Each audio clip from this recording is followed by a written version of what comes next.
Shalom مسیح عیشہ میں آپ سبوں کی سلامتی ہو، فضل اور سچائی سے معمور کلیسیا۔ آج کا جو مکاشفہ ہے وہ خروج 4 باب 1 آیات سے ہے، یعنی ایکسیڈس۔ تب موسیٰ نے جواب دیا، لیکن وہ تو میرا یقین ہی نہیں کریں گے، نہ میری بات سنیں گے۔ وہ کہیں گے کہ خداوند تجھے دکھائی نہیں دیا۔ اور خداوند نے موسیٰ سے کہا کہ یہ تیرے ہاتھ میں کیا ہے؟ اس نے کہا لاٹھی۔ پھر اس نے کہا کہ اسے زمین پر ڈال دے۔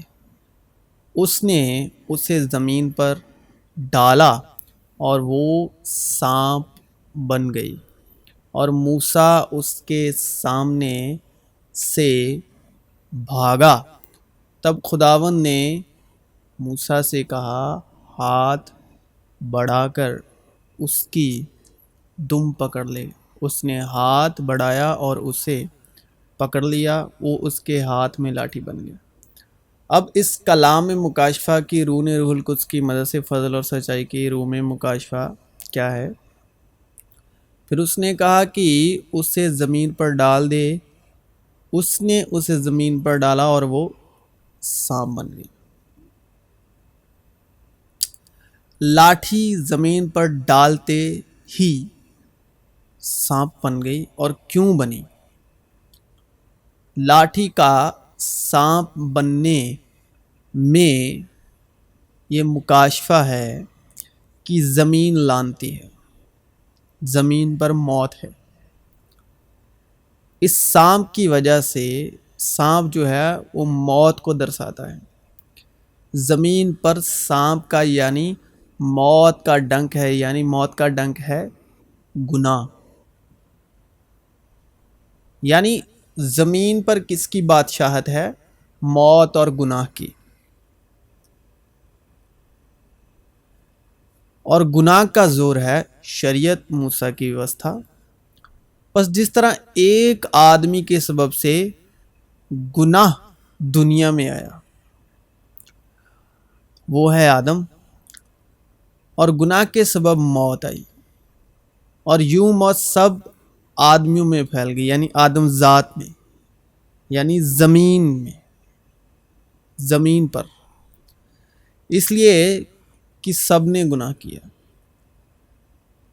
اس لیے نہیں کہ سب نے گناہ کیا، سب نے اس لیے گناہ کیا کہ آدم نے گناہ کیا۔ آدم کی وجہ سے ہی سب کو گناہ کے متحد کر دیا کتاب مقدس نے۔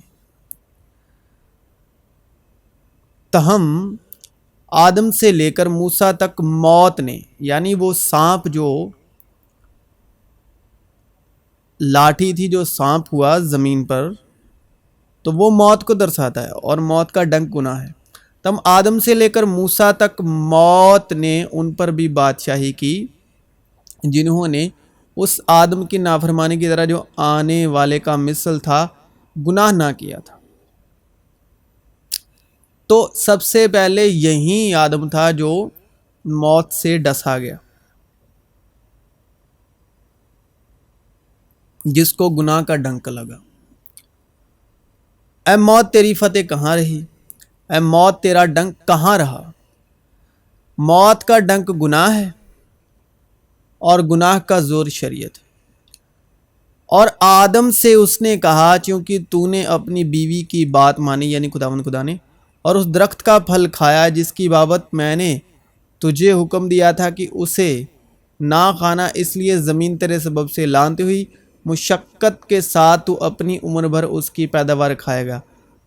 اب لکڑی تصویر ہے، نشان ہے اس نیک و بد کے درخت کا، اور سانپ کل دشتی جانوروں سے جن کو خداوند خدا نے بنایا تھا چلاک تھا۔ اور اس نے عورت سے کہا، کیا واقعی خدا نے کہا ہے کہ باغ کے کسی درخت کا پھل تم نہ کھانا؟ عورت نے سانپ سے کہا کہ باغ کے درخت کا پھل تو ہم کھاتے ہیں، پر جو درخت باغ کے بیچ میں ہے اس کے پھل کی بابت خدا نے کہا ہے کہ تم نہ تو اسے کھانا اور نہ چھونا، ورنہ مر جاؤ گے۔ تب سانپ نے عورت سے کہا کہ تم ہرگز نہ مرو گے، بلکہ خداوند جانتا ہے کہ جس دن تم اسے کھاؤ گے تمہاری آنکھیں کھل جائیں گی اور تم خدا کی مانند نیک و بد کے جاننے والے بن جاؤ گے۔ عورت نے جو دیکھا کہ وہ درخت کھانے کے لیے اچھا اور آنکھوں کو خوشنما معلوم ہوتا ہے اور عقل بخشنے کے لیے خوب ہے، تو اس کے پھل میں سے لیا اور کھایا اور اپنے شوہر کو بھی دیا اور اس نے کھایا۔ اور شریعت کے ادھین، موسیٰ کی وصیت کے ادھین لکڑی نشان ہے لعنت کا۔ مسیح جو ہمارے لیے لعنتی بنا، اس نے ہمیں مول لے کر شریعت کی لعنت سے چھڑایا، کیونکہ لکھا ہے کہ جو کوئی لکڑی پر لٹکایا گیا، لکڑی پر لٹکایا گیا، وہ لعنتی ہے۔ تب خداوند نے موسیٰ سے کہا کہ ایک جلانے والا سانپ بنا لے اور اسے ایک بلی پر لٹکا دے، اور جو سانپ کا ڈسا ہوا اس پر نظر کرے گا وہ جیتا بچے گا۔ چنانچہ موسیٰ نے پیتل کا ایک سانپ بنوا کر اسے بلی پر لٹکا دیا، اور یہ بلی بھی لکڑی کی ہوتی ہے اور یہ تھوڑی بڑی ہوتی ہے بانس کی طرح۔ اور ایسا ہوا کہ جس سانپ کے ڈسے ہوئے آدمی نے اس پیتل کے سانپ پر نگاہ کی وہ جیتا بچ گیا۔ سانپ پھر زمین کی لعنت یعنی موت کو درساتا ہے، اور اس کا ڈسا ہوا یعنی گناہ میں پڑا ہوا آدمی، یعنی گناہ کا ڈسا ہوا۔ اب یہ معنی نہیں رکھتا چاہے وہ زمین ہو یا پھر وہ نیک و بد کا درخت ہو، معنی یہ رکھتا ہے زمین پر اس درخت پر اختیار کس کا ہے، بادشاہت کس کی ہے۔ اگر اختیار زندگی کا ہے تو وہ چاہے نیک و بد کا درخت ہو یا پھر زمین یا انوگرہ کی زمین ہو، وہاں سے آپ کو زندگی ہی حاصل ہوگی۔ نہ زمین میں کوئی لیاقت ہے نہ اس درخت میں، بس یہ معنی رکھتا ہے اس پر اختیار کون جمائے بیٹھا ہے۔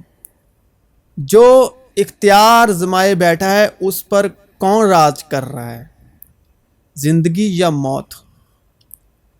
ابھی لکڑی پر یعنی نیک و بد کے درخت پر اختیار کس کا تھا؟ چلاک سانپ کا۔ وہ اپنے آپ میں کیا رکھتا تھا؟ موت۔ کلام میں صاف صاف لکھا ہے، میں خداوند دل و دماغ کو جانچتا اور آزماتا ہوں تاکہ ہر ایک آدمی کو اس کی چال کے موافق اور اس کے کاموں کے پھل کے مطابق بدل دوں۔ اور دلوں کا پرکھنے والا جانتا ہے کہ روح کی کیا نیت ہے۔ آدمی کے کلام کا پھل اس کو نیکی سے آسودہ کرے گا۔ آدمی اپنے کلام کے پھل سے اچھا کھائے گا۔ موت اور زندگی زبان کے قابو میں ہے، اور جو اسے دوست رکھتے ہیں اس کا پھل کھاتے ہیں۔ کلام درخت پر ادھیکار، یعنی کلام اور درخت پر ادھیکار اور اس کی روحانی منشا، نیت، ارادے میں موت کا ادھیکار ہے، تو وہ نیک و بد کے درخت کی طرح کھانے والے اور کھلانے والے کی زندگی میں موت اور لعنت کو ہی پیدا کرے گا۔ موت ہے سانپ اور سانپ کا ڈنک ہے گناہ، اور جس حکم کا منشا زندگی تھا وہی میرے حق میں موت کا باعث بن گیا۔ وہ آپ ہمارے گناہوں کو اپنے بدن پر لیے ہوئے صلیب پر چڑھ گیا، یعنی یشوع مسیح، تاکہ ہم گناہ کے اعتبار سے مر کر راست بازی کے اعتبار سے جئیں اور اسی کے مار کھانے سے تم نے شفا پائی۔ لکڑی تو وہی ہے، مگر اسی لکڑی پر زندگی یعنی مسیح یشوع کا اختیار ہوا تو، یعنی لکڑی یعنی صلیب، لکڑی یعنی موسیٰ کے ہاتھ میں لاٹھی، لکڑی یعنی نیک و بد کا جو درخت کا پھل ہے، تو زندگی یعنی مسیح یسوع کا اختیار ہوا اس لکڑی پر، تو اس نے لعنت نے ہمارے لیے ہمیشہ ہمیشہ زندگی کو پیدا کیا، کیونکہ اس لعنتی صلیب پر کون تھا؟ جو اپنے آپ میں زندگی رکھتا تھا. تو اس نیکوبت کے درخت پر کون تھا؟ جو اپنے آپ میں موت رکھتا تھا. تو اسی طرح ہماری زندگی میں بھی اگر ہم زندگی رکھتے ہیں، اگر خدا کا نور ہم میں ہے، نور کا پھل ہے، تو جو ہم سے کھا رہے ہیں وہ زندگی پائیں گے. اگر ہم بھی اس چالاک سانپ کی طرح اپنے آپ میں موت رکھے ہوئے ہیں، لیکن جو ہمارے زبان کا پھل کھائے گا وہ مرے گا، کیونکہ دلوں کو پرکھنے والا جو ہے وہ خداوند خدا ہے. دلوں کو جانچنے والا خداوند خدا ہے، اور خداوند جانتے ہیں کہ روح کی کیا نیت ہے، اور دلوں کو پرکھنے والا جانتا ہے کہ روح کی کیا نیت ہے. لکڑی تو وہی ہے، مگر جب اس لکڑی پر زندگی یعنی مسیح یشوع کا اختیار ہوا، کیونکہ مسیح یشوع خود میں زندگی رکھتے ہیں، اسی لکڑی نے، اسی لعنت نے جو لوگوں کے لیے لعنت پیدا کرتی تھی، یعنی جو لعنت کا نشان تھا، ہمارے لیے ہمیشہ ہمیشہ کی زندگی کو پیدا کیا. جو لعنت کا نشان تھا وہ اس زندگی رکھنے والے کے سبب سے زندگی کا نشان ہوا. جو لعنت تھی، جو سراب تھا، سزا تھی، وہ اسی لکڑی پر جب مسیح یشوع کا اختیار ہوا تو اسی لکڑی نے ہمارے لیے مبارک بادیاں، برکتیں، ہمیشہ کی زندگی، پاکیزگی، راست بازی کو پیدا کیا. ہے صلیب ہی، ہے تو لکڑی ہی. بہت خاص طور پر معنی رکھتا ہے اس لکڑی اور صلیب پر جو شخص ہے وہ کون ہے، اور وہ اپنے آپ میں کیا رکھتا ہے. لکھا ہے اس میں زندگی تھی، اور وہ زندگی آدمیوں کا نور تھا، اور نور تاریکی میں چمکتا ہے. اور جو لعنت کا نشان تھی وہ زندگی کا نشان ہوئی، بلکہ ہمیشہ ہمیشہ ابد تک کی زندگی کا نشان ہوئی. کیونکہ صلیب کا پیغام ہلاک ہونے والے کے نزدیک تو بیوقوفی ہے، مگر ہم نجات پانے والوں کے نزدیک خدا کی قدرت ہے. کیونکہ لکھا ہے کہ میں حاکموں کی حکمت کو نیست اور عقل مندوں کی عقل کو رد کروں گا. اس لیے کہ گناہ کا تم پر اختیار نہ ہوگا، کیونکہ تم شریعت کے متحد نہیں بلکہ فضل کے متحد ہو. شریعت کے متحد وہ لکڑی ہے لعنت کا نشان، فضل کے متحد وہی لکڑی ہے زندگی کا نشان، پاکیزگی کا نشان، ابد تک کی زندگی کا نشان، گناہوں کی معافی کی جو زندگی ہے اس کا نشان، دھارمکتا کا نشان. لیکن اگر شریعت کے دین ہو تو وہ صلیب لعنت کا نشان ہے. موسیٰ کی شریعت 10 حکم. لیکن خدا نہ کرے کہ میں کسی چیز پر فخر کروں سوا اپنے خداوند یسوع مسیح کی صلیب کے، جس سے دنیا میرے اعتبار سے مصلوب ہوئی اور میں دنیا کے اعتبار سے. تو ادھار، رائچسنس، دھارمکتا، پاکیزگی صلیب سے آپ کے لیے اس میں ہے کہ آپ فضل اور سچائی کے ادھین ہوں. لیکن اگر فضل اور سچائی کے ادھین نہیں، موسیٰ کی شریعت کے ادھین ہیں، 10 حکموں کی دھارمکتا میں چل رہے ہیں، تو وہی صلیب جو ہے وہ لعنت کا نشان ہے. اور ایمان کے بانی کا عمل کرنے والے یسوع کو تاکتے رہے ہیں، جس نے اس خوشی کے لیے جو اس کی نظروں کے سامنے تھی شرمندگی کی پرواہ نہ کر کے صلیب کا دکھ سہا. اب تاکنا کیسے ہے صلیب کی اور ایمان کے بانی اور کامل کرنے والے یسوع کو تاکتے رہے. شرمندگی کی پرواہ نہ کر کے صلیب کا دکھ سہا اور خدا کے تخت کی دائنی طرف جا بیٹھا. اس نے اگرچہ خدا کی صورت پر تھا، خدا کے برابر ہونے کو قبضے میں رکھنے کی چیز نہ سمجھا، بلکہ اپنے آپ کو خالی کر دیا اور خادم کی صورت اختیار کی اور انسانوں کے مشابہ ہو گیا اور انسانی شکل میں ظاہر ہو کر اپنے آپ کو پست کر دیا اور یہاں تک فرمان بردار رہا کہ موت بلکہ صلیبی موت گوارا کی. اسی واسطے خدا نے بھی اسے بہت سر بلند کیا اور اسے وہ نام بخشا جو سب ناموں سے اعلیٰ ہے، تاکہ یسوع کے نام پر ہر ایک گھٹنا ٹکے، خواہ آسمانیوں کا ہو خواہ زمینیوں کا، خواہ ان کا جو زمین کے نیچے ہیں، اور خدا باپ کے جلال کے لیے ہر ایک زبان اقرار کرے کہ یسوع مسیح خداوند ہے. چنانچہ ہم جانتے ہیں کہ ہماری پرانی انسانیت اس کے ساتھ اس لیے صلیب دی گئی. پرانی انسانیت کس کے ساتھ صلیب دی گئی؟ یشوع مسیح کے ساتھ کی گناہ کا بدن بیکار ہو جائے، تاکہ ہم آگے کو گناہ کی غلامی میں نہ رہیں، کیونکہ جو مویا وہ گناہ سے بری ہوا. کیونکہ مسیح جو مویا گناہ کے اعتبار سے ایک بار مویا، مگر اب جو جیتا ہے خدا کے اعتبار سے جیتا ہے. اسی طرح تم بھی اپنے آپ کو گناہ کے اعتبار سے مردہ مگر خدا کے اعتبار سے مسیح یشوع میں زندہ سمجھو، اس لیے کہ گناہ کا تم پر اختیار نہ ہوگا، کیونکہ تم شریعت کے متحد نہیں.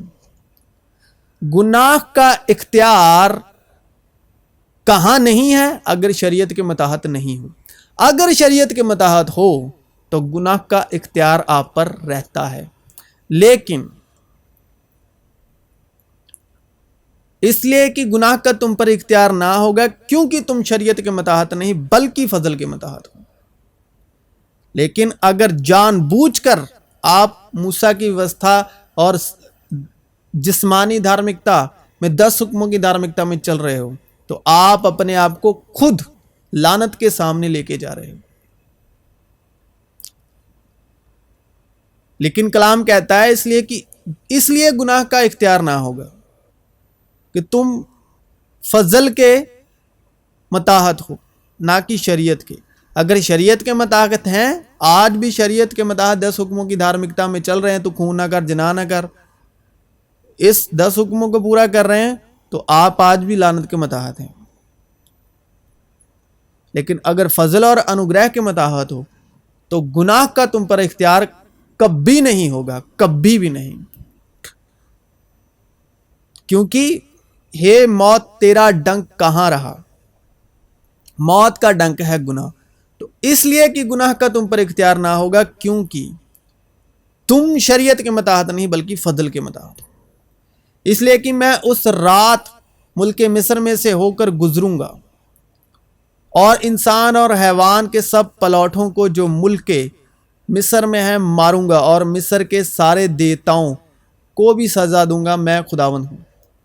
اور خداوند نے دیکھا کہ زمین پر انسان کی بدی بہت بڑھ گئی اور اس کے دل کے تصور اور خیال سدا برے ہی ہوتے ہیں.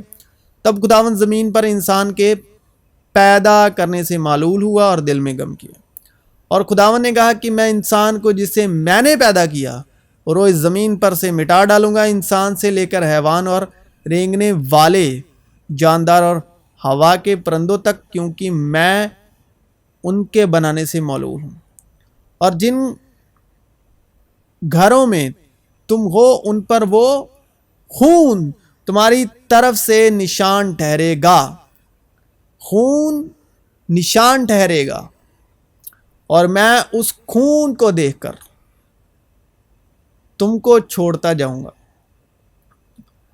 اور جب میں مصریوں کو ماروں گا تو وبا تمہارے پاس پھٹکنے کی بھی نہیں کہ تم کو ہلاک کرے، اور وہ دن تمہارے لیے ایک یادگار ہوگا. لیکن اگر ہم نور میں چلیں جس طرح کی وہ نور میں ہے تو ہماری آپس میں شرکت ہے، اور اس کے بیٹے یسوع کا خون ہمیں تمام گناہ سے پاک کرتا ہے. کلام لکھا ہے پاک ہوں اس لیے تم پاک ہو. پاک ہوں اس لیے تم پاک ہو. بس اپنی اور اس سارے گلے کی خبرداری کرو جس کا روح القدس نے ہم تمہیں نگہبان ٹھہرایا، تاکہ خدا کی کلیسیا کی گلابانی کرو جسے اس نے خاص اپنے خون سے مول لیا، اور اس کے خون کے سبب جو صلیب پر بہا، صلح کر کے سب چیزوں کا اسی کے وسیلے سے اپنے ساتھ میل کر لے، خواہ وہ زمین کی ہوں خواہ آسمان کی۔ اور اس نے اب اس کے جسمانی بدن میں موت کے وسیلے سے تمہارا بھی میل کر لیا، جو پہلے خارج اور برے کاموں کے سبب دل سے دشمن تھے، تاکہ وہ تم کو مقدس، بے عیب اور بے الزام بنا کر اپنے سامنے حاضر کریں۔ ہم کو اس میں اس کے خون کے وسیلے سے مخلصی یعنی قصوروں کی معافی اس کے اس فضل کی دولت کے موافق حاصل ہے۔ تو مسیح کا خون جس نے اپنے آپ کو ازالی روح کے وسیلے خدا کے سامنے بے عیب قربان کر دیا، تمہارے دلوں کو مردہ کاموں سے کیوں نہ پاک کرے گا، تاکہ زندہ خدا کی عبادت کریں۔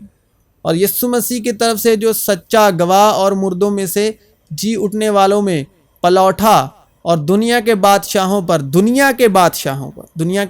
ہیں جو شریعت کے ادھین ہیں، یعنی اسرائیل کے 12 گوتر، یعنی یہودی،